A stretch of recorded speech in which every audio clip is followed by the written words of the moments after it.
Welcome to the weekly Metals, Money, and Markets update for the week ending Friday, September 30th, hosted by Mickey Fulp, the Mercenary Geologist, and for miningclips.com, I'm Erick Bertsch. Hi, Mickey. Hello, Eric. Well, it was an extremely volatile trading week based on a number of news items, and ultimately it put some pressure on the precious metals. Well, the precious metals had a very bad week. Gold started the week at 1340, closed the week at its low of 1318, lost 1.5%. Silver closed at 1916, down 2.5%. Platinum down 2.5% at 1026. And once again, palladium is the contrarian, up again, up all week. In fact, it closed at 721. Meanwhile, copper closed the week at 220, and that's an 8-week high. And in energy, a surprise move by OPEC members this week. They agreed to a production cut for the first time in a long time. Well, it was a soft agreement to a production cut with decision to be made in November. And note also that Nigeria, Iran, and Libya are exempt from this cut.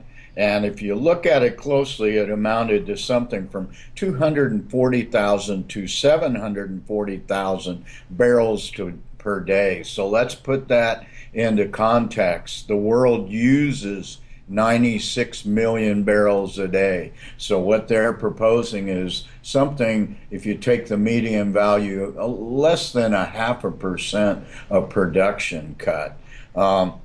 Really was much ado about nothing, in my opinion, but it did roil the markets. Oil up 40 to 48.68 for almost a 10% gain over the week.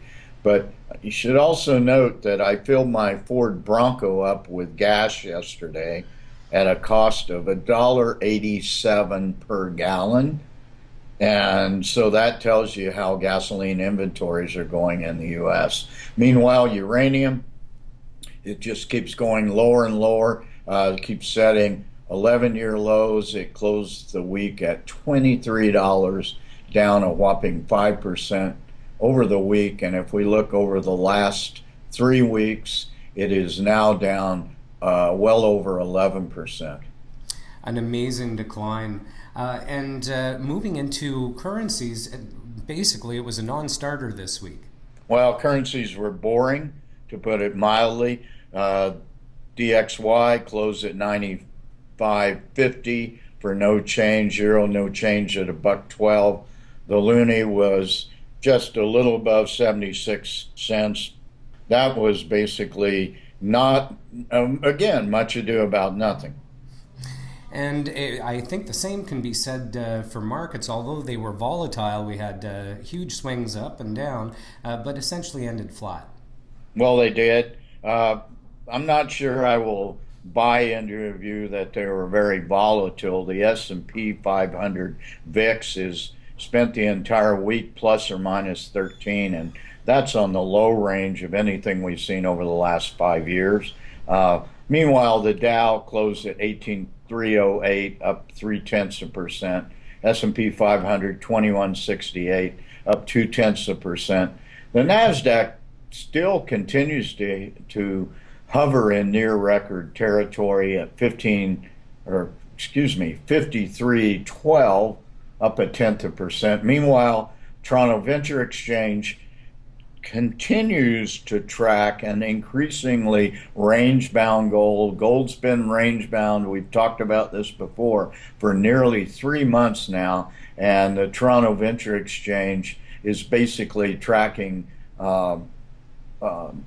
It closed at 801, down a little bit more than 1% for the month.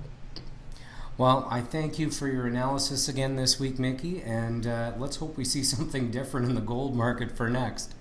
Well, I hope we see some volatility. You know, I have a mantra. One of my mantras is embrace volatility, and we have really not seen any volatility in most of the major markets and the indices and the commodities we track since early to mid part of the summer. So I would welcome some volatility because that gives us trading opportunities. It certainly does. Thanks again, Mickey. All right, thanks a lot, Eric.